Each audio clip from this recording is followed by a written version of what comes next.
Welcome to God Pods, faith conversations from Boston College's Church in the 21st Century Center.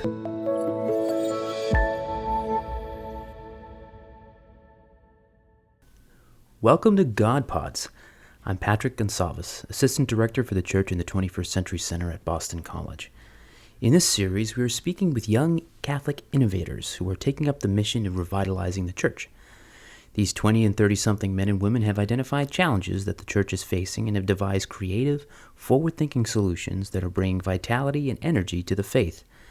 At a time when many young people are questioning their commitment to the institutional religion, these young folks are working hard to ensure that the Church is stronger than ever for future generations. Our guests today are twin brothers Marcelino and Anthony D'Ambrosio.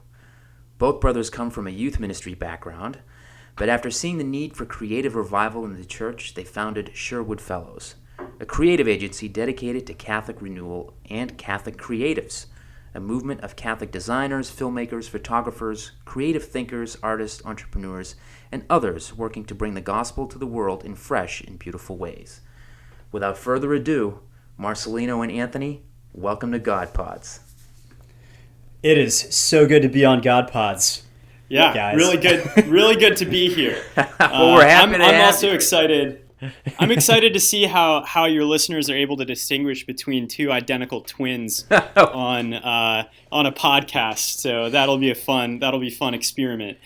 Yeah, we do have our own podcast, and one of the things that we realized that we've been doing, Anthony and I have been switching off interviewing guests, and we never actually said which one of us was doing the interview at the beginning. So everybody in the community has been like doing the guesswork at the end, you know? Which twin is it? Yeah, anyway. Yeah, actually, at our last regional in Detroit, Anthony was not going to be able to make it for a couple of different reasons. And so I just took his passport. I don't know if you want to be divulging this. This is like your little secret. Card in the back pocket. Listen, we're so grateful to have you guys on.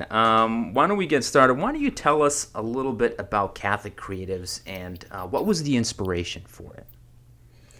Yeah, so back in 2014, in the yesteryears, Anthony and I were youth ministers. We were doing work within the parish, within parishes, and we kind of had stopped going to a lot of the young adult events in Dallas. Mm-hmm. They were just a little stuffy at the time. You know, there's always like a theological talk, and then like in a not too cool room, everybody's wearing like a kind of lame name tag and milling around awkwardly. And so, but like what the young adults really wanted at the time, I think, like our friends, we would just go out to the bar after, and then like the conversation would always end up on some sort of like, you know, complaining about the terrible music at Mass or, just something along those lines. So I think one thing that the Church tends to miss is that if you're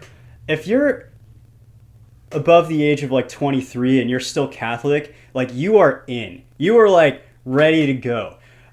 You're looking for a way to have an impact. And I think that like just the hunger for people to have an impact, and there's just so much of that, but not enough of a channel. There's not a lot of places where it's like, hey, you do have something to offer. Like, let's tackle this stuff together. So we put on a meetup just to kind of test the waters. We're like, hey, let's get all of our friends who are kind of in this category. They're like doing professional work in marketing or in entrepreneurship. Maybe they're listening to like the Tim Ferriss podcast or like just in the kind of cool like startup community. We're just like, hey, let's get together with like all of our ministry friends and everybody bring an ugly church bulletin and a 6-pack, and we're gonna knock this out. We're gonna do a design sprint on this thing.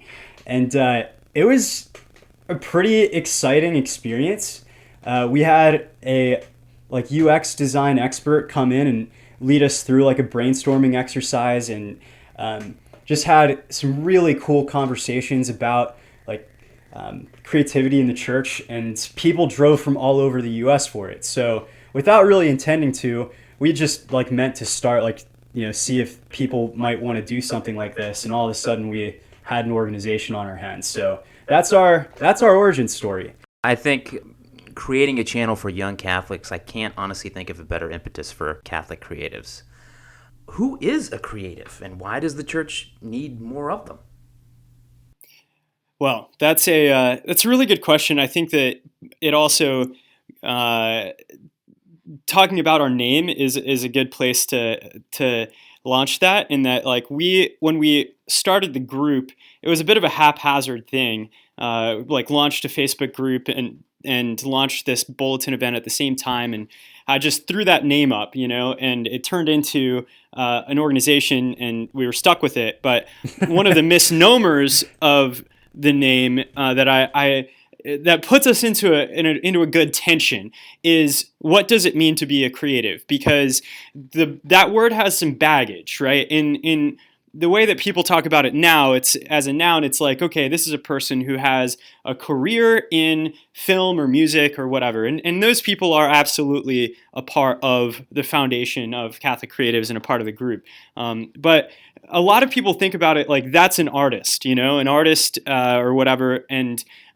it's a really great way to exclude yourself from having to have a voice or to think creatively, and to take an out, so that you don't have to expose ideas or yourself to a group of people who might judge you for not having the right skinny jeans or whatever, right? So the thing that we really believe is that it's actually a part of every single Catholic's heritage, and actually every human being's heritage, to be creative.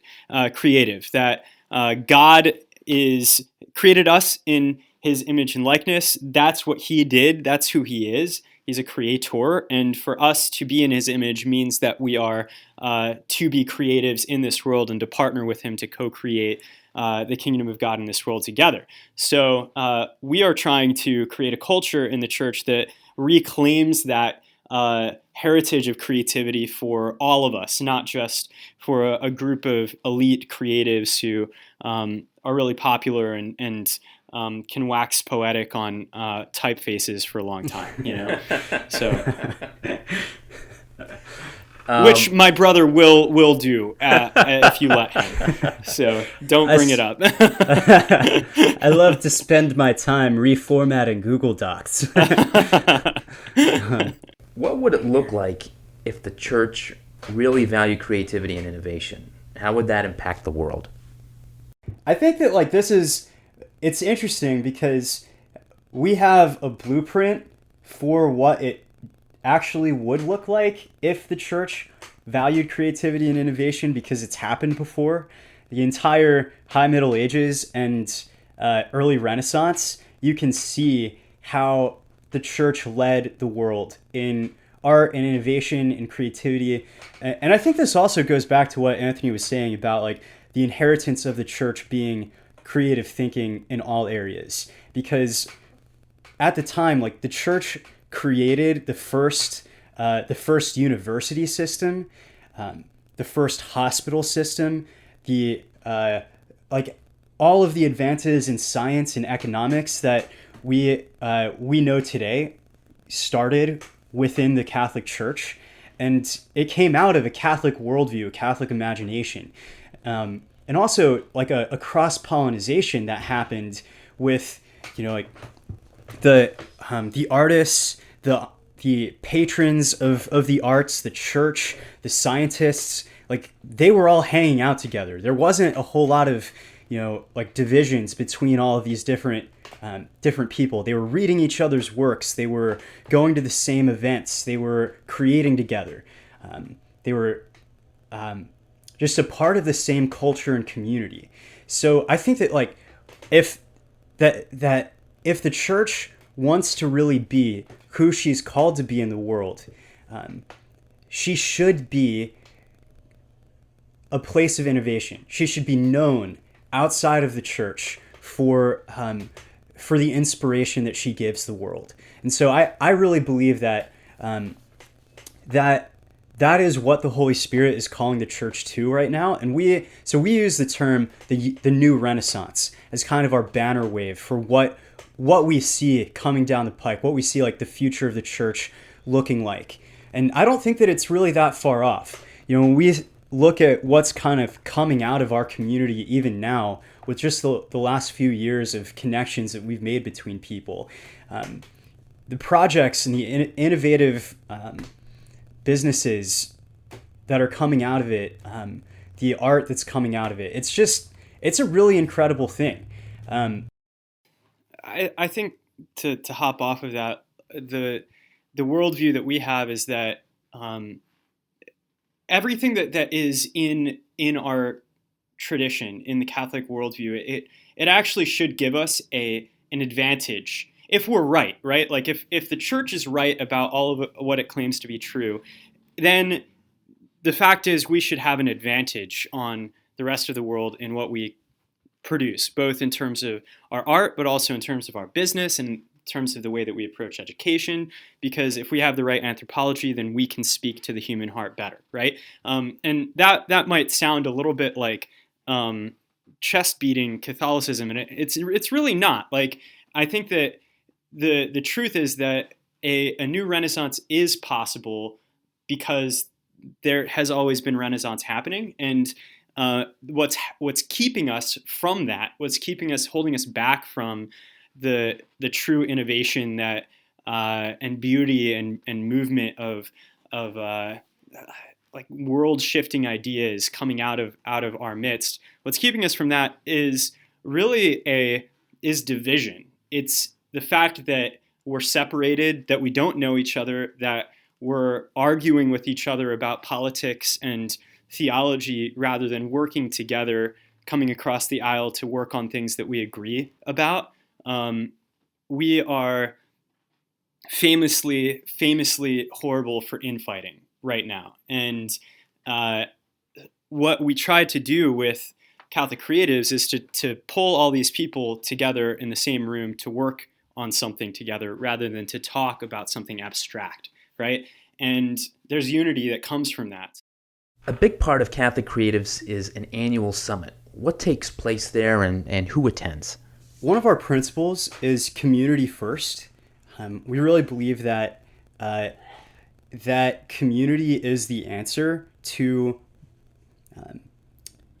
creating a new Renaissance. First and foremost, like, you have to be in a place where you're connected to other creative talent, where you have the ability to find mentorship and patronage if you're a young artist, and where your ideas are getting honed by each other. I think that, like, if you look at people that have been amazingly successful in their lives and you go back and try and trace their success stories, you almost always find in their past a group of friends that was creating together.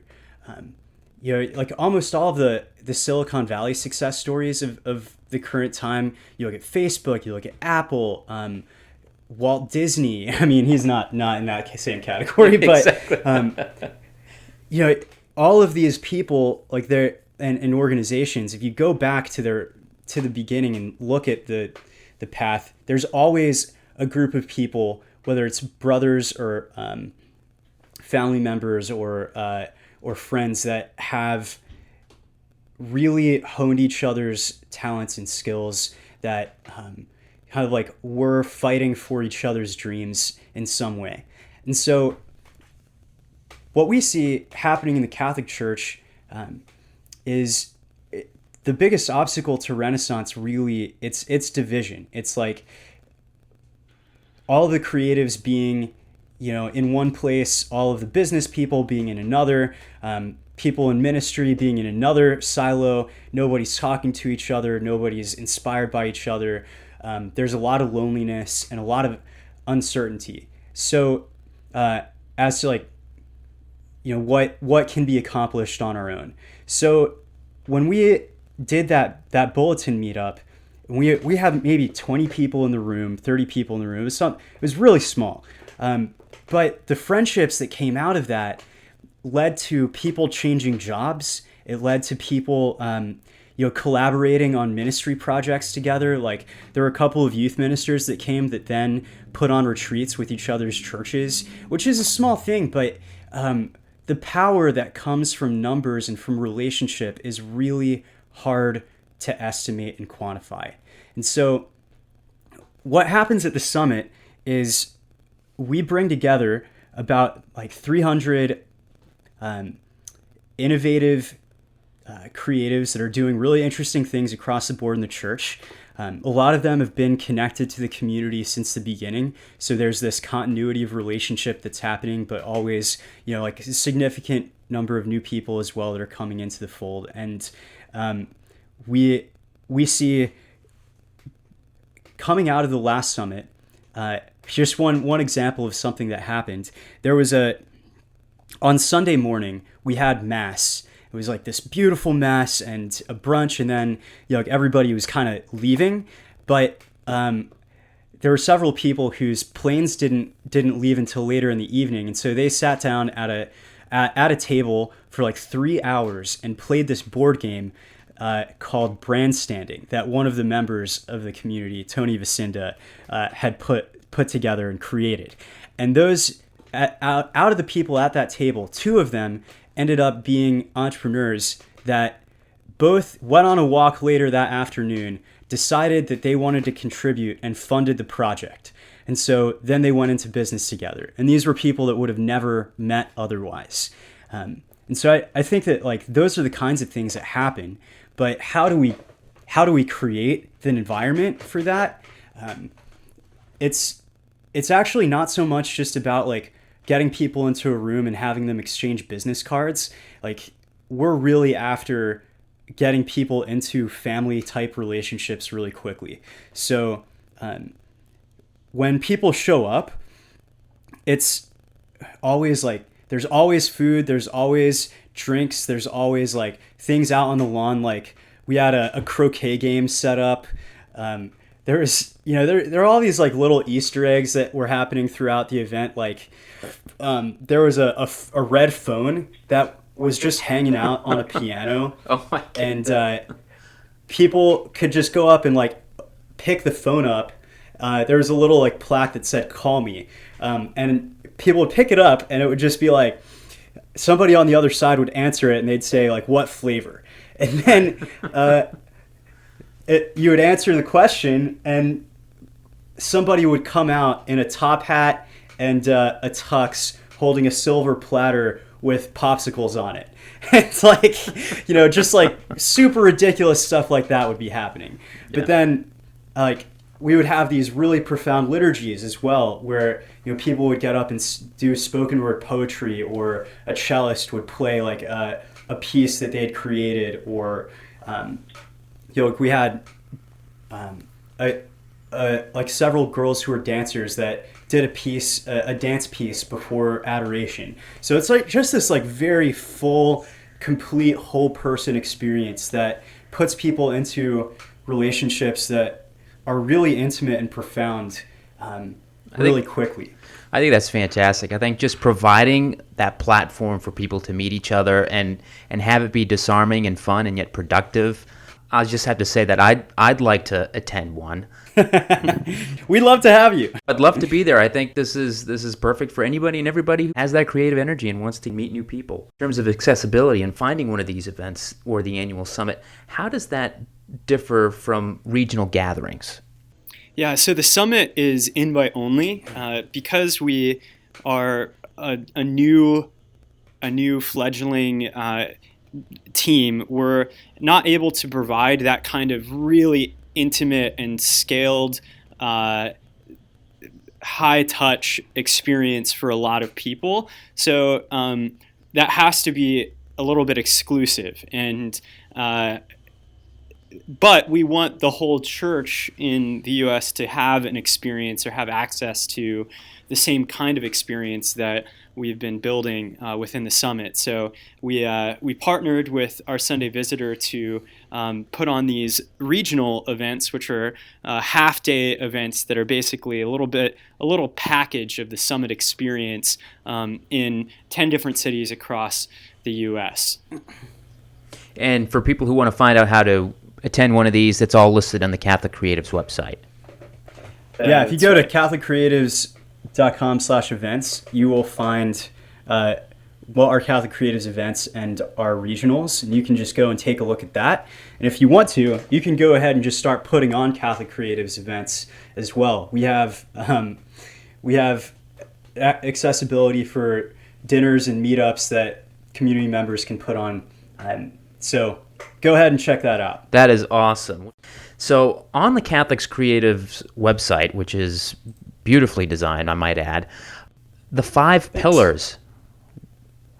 Walk us through them. Yeah. Our pillars are really, in a way, kind of the banner wave of the community. Like, these are the declarations of belief that bind us together and make us a culture. It's what we all stand for. When we say these things, like, everyone in the community can get behind these, even if we are divided on politics or divided on like artistic taste.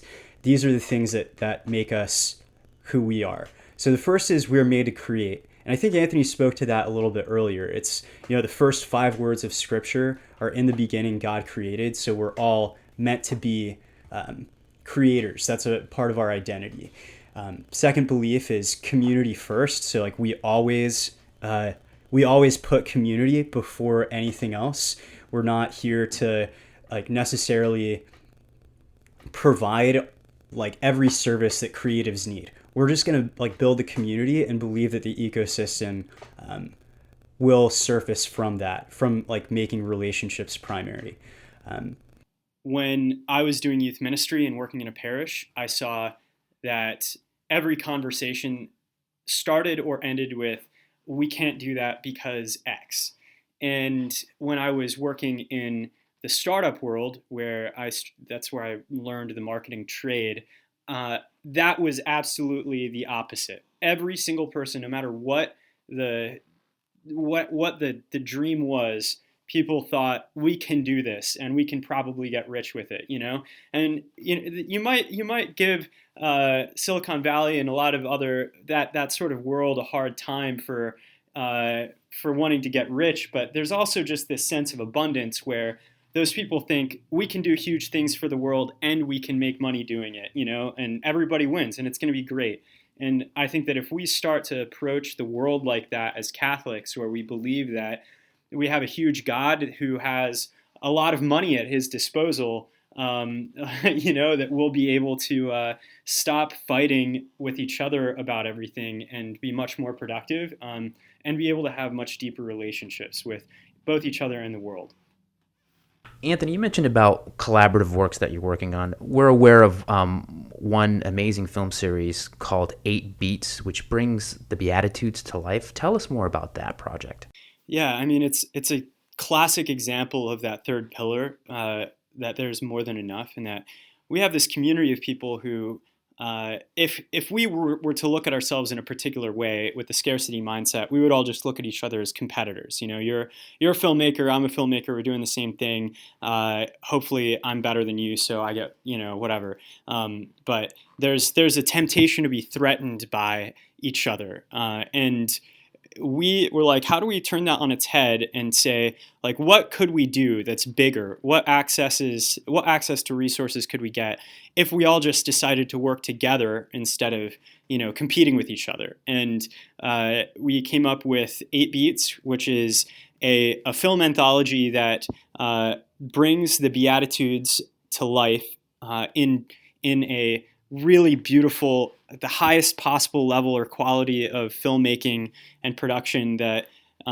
we can muster, to be in dialogue with the film industry and with people who are going to film festivals. So we wanted to put all of these, we wanted to make 8 short films. Each one is a story that sort of encapsulates in microcosm one of the Beatitudes, and that in itself could make a huge run for it within the secular world at a film festival. And we're done with 8, almost 8 of them. 7 are already out and going through the film festival circuit, and they've won many awards already. So really excited about it.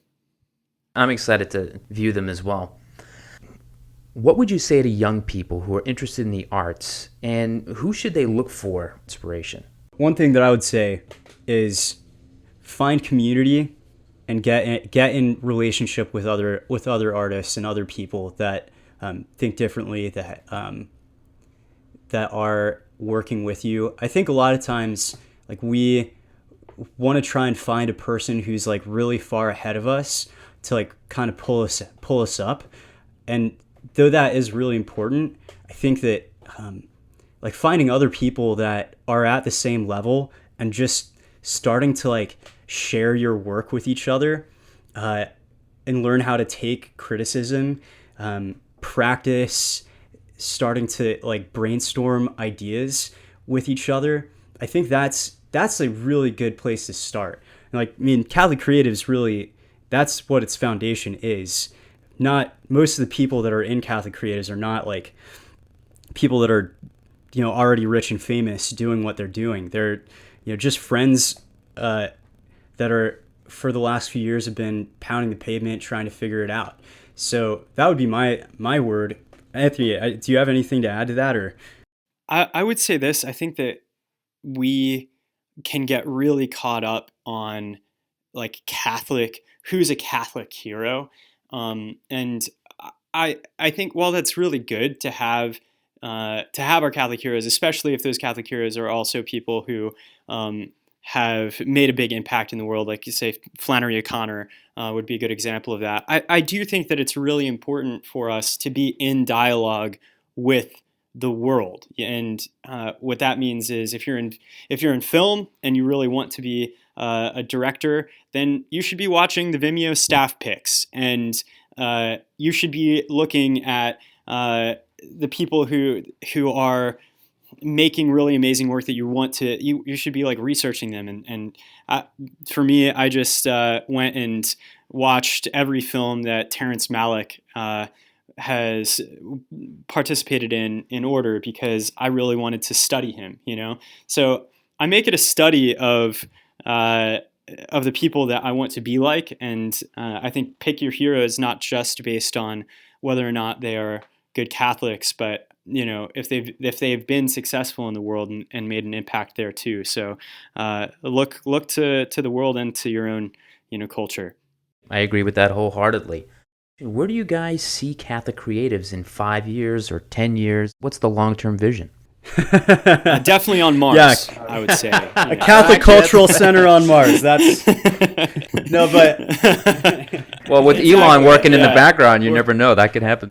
Partnership with Tesla, and so I would say that right now. So we started as an online community, but the truth is that we're human beings that are enfleshed, and the most real experiences of community are not on technology, but they're in person. And we really see these regionals as like our first step towards creating outposts all across the US that are local communities where potentially 10 years from now we would see cultural centers that are co-working spaces, co-living spaces where there's real communities that are operating together in business, that are families and friends of families, you know, with their kids playing together, you know, like that kind of integration of life, where events are happening, where artists are coming from all across the world, not just Catholic artists, but artists would want to come to put on a concert there because it's that cool, you know, and it's that excellent. I think that's where I would like to see us going, is having cultural centers and communities, local communities all across the U.S. that are little mini Catholic Silicon Valleys / Benedict options, where innovation, prayer, life, family is all happening, intermingling. So, for any of you guys out there that do have ideas, wanna like make an impact on the church, on the world, the OSV Innovation Challenge is for you. Basically what it is a talent search for ideas and innovators across the church that have something to contribute. And so OSV is partnering with Catholic Creatives to put up $100,000 for 3 different ideas and innovators to fund. So the website for that is osvchallenge.com. And you can just go in there. It'll take you like half an hour to an hour to apply. It's super easy. And yeah, we'd love to just give that access to you. So rock and roll.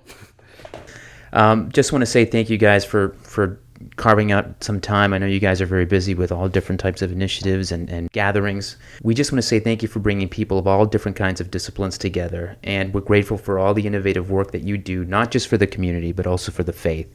And we wish you continued success in all your future endeavors. It's been such an honor to be on the podcast. We really, really have enjoyed talking with you. And yeah, hopefully we'll get to see each other at an event sometime soon. Catholic World's pretty small, so. That would be fantastic. Thank you. Thank you, Anthony. Thank you, Marcelino. For more Catholic faith resources, follow us at bc.edu/C21 or via Facebook, Twitter, and Instagram.